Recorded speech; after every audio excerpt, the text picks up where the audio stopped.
चलो यहाँ नंबर्स दिख रहे हैं, लग रहा है मैथ्स करनी पड़ेगी कुछ। सो न्यू सेक्शन स्टार्ट हुआ है, एक्सप्लोरेशन विद इंटीजर्स। आपको और एक्सप्लोरेशन करनी है विद इंटीजर्स। और उन्होंने हमें दिया है अ हॉलो इंटीजर ग्रिड। एक ग्रिड बना के दे दिया। बेसिकली ये टेबल है जिसमें बीच वाला ये एक बीच वाला जो सेल है वो मिसिंग है, तो इन्होंने इसको ग्रिड बोल दिया, हॉलो ग्रिड बोल दिया, हॉलो इंटीजर ग्रिड। और देखो नीचे क्या लिखा है, there is something special about the numbers in these two grids, let us explore what it is. अगर हम टॉप रो के नंबर्स को देखें तो वो है 4, पहली वाली ग्रिड में देखते हैं, इस वाले ग्रिड में देखते हैं। ठीक है, सो इसके टॉप रो है 4, -1 और -3। अगर तीनों नंबर को ऐड कर दोगे तो क्या मिल रहा है आपको? 0। 4 - 1 इज 3, 3 - 3 इज 0। ठीक है, बॉटम वाली रो को देखोगे तो वो है -1 प्लस -1 प्लस 2। मतलब इसमें जो नंबर्स हैं वो -1 -1 2 हैं। अगर इन तीनों नंबर्स को ऐड कर दोगे देन अगेन 0 मिल रहा है। तो फर्स्ट वाली जो रो थी इन तीन नंबर्स की, इसमें आपको 0 मिल रहा है ऐड करने पे। सेकंड वाली जो रो है तीनों नंबर्स की, इसका कलर चेंज करता हूँ राइटर का। फर्स्ट वाली जो रो है इन तीनों नंबर से को जोड़ने पे हमें 0 मिल रहा है। सेकंड वाली जो रो है उसको भी तीनों नंबर्स को ऐड करने पे हमें 0 मिल रहा है। अब ये कह रहे हैं left column, left column, left column जो है उसमें नंबर्स हैं 4 -3 और -1, इनको भी ऐड कर दोगे तो 0 मिल रहा है।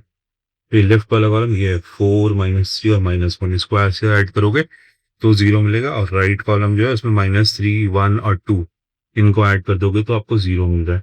तो इस ग्रिड में यही स्पेशलिटी है, यही स्पेशल है इसके बारे में कि इसमें नंबर्स को आप रोज में ऐड करो या कॉलम में ऐड करो, वो आंसर आपको 0 आ रहा है। उसमें बस एक के ऊपर वाली रो है, नीचे बीच वाली रो में सेंटर वाला मिसिंग है तो हम इसको कंसिडर नहीं कर रहे, और ये नीचे वाली रो है। और कॉलम इसमें एक ही कॉलम है, सिमिलरली एक ही कॉलम है। इसके नंबर्स को जब भी हम ऐड कर रहे हैं तो हमें 0 मिल रहा है। ठीक है, सो अब हमसे आगे इन्होंने ये पूछा है कि सेकंड ग्रेड के नंबर्स हैं ये 5 -3 -5। ये फर्स्ट वाली रो में जो नंबर्स हैं, ये वाले जो नंबर्स हैं 5 -3 और -5, अगर इन तीनों को ऐड कर दोगे तो आपको क्या मिलेगा? सो 5 -3 हो गया 2, 2 - 5 हो गया -3, या 5 से 5 कट गया, 5 - 5 इज 0, आंसर आ गया आपका -3। पहली वाली रो का जो एडिशन आ रहा है वो आ रहा है -3। सेकंड वाली रो के नंबर्स देखिए, उन्होंने कौन कौन से नंबर्स लिए? -8, -2 और 7, इन तीनों को ऐड कर रखा है, तो ये सेकंड रो के नंबर्स हैं। इसमें देखो -8 और -2 मिलकर बन गया -10, और -10 प्लस 7 हो गया -3, अगेन -3 बन जाएगा इसको।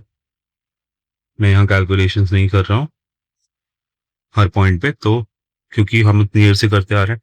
तो आपको -8 को अगर ऐड करोगे -2 में तो -10 आ जाएगा, -10 में ऐड करोगे +7 को तो -3 आ जाएगा। ये आपको मालूम होना चाहिए बाय नाउ।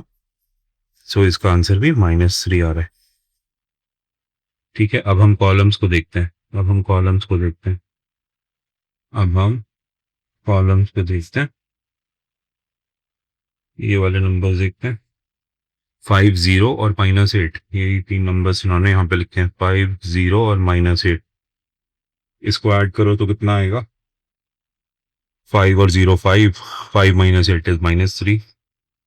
सो इस वाले कॉलम में -3 आ रहा है, और इस वाले कॉलम में क्या आएगा? -5 -5 -10 बन जाएगा, -10 और 7 -3 बन जाएगा अगेन। सो फर्स्ट इन रोज में भी -3 आया था और इन दोनों कॉलम्स में भी -3 आ रहा है। तो अब देखो उन्होंने बोला in each grid the numbers in each of the two rows, top row and the bottom row, numbers in each of the two column, the leftmost column and the rightmost column add up to get the same number। यही हम लोग देख रहे हैं कि हम रोज को add करें या कॉलम्स को ऐड करें, हमें सेम नंबर मिल रहा है। We shall call this sum as the border sum. Okay, because ये हॉलो है इसलिए इन्होंने उसको बॉर्डर सम बोल दिया। So this is known as border sum. उसके आगे लोग बोल रहे हैं कि the border sum of the first grid is 0। पहली वाली ग्रिड जो देखी थी उसको बॉर्डर सम 0 था, दूसरी वाली जो देखी थी उसको बॉर्डर सम था -3।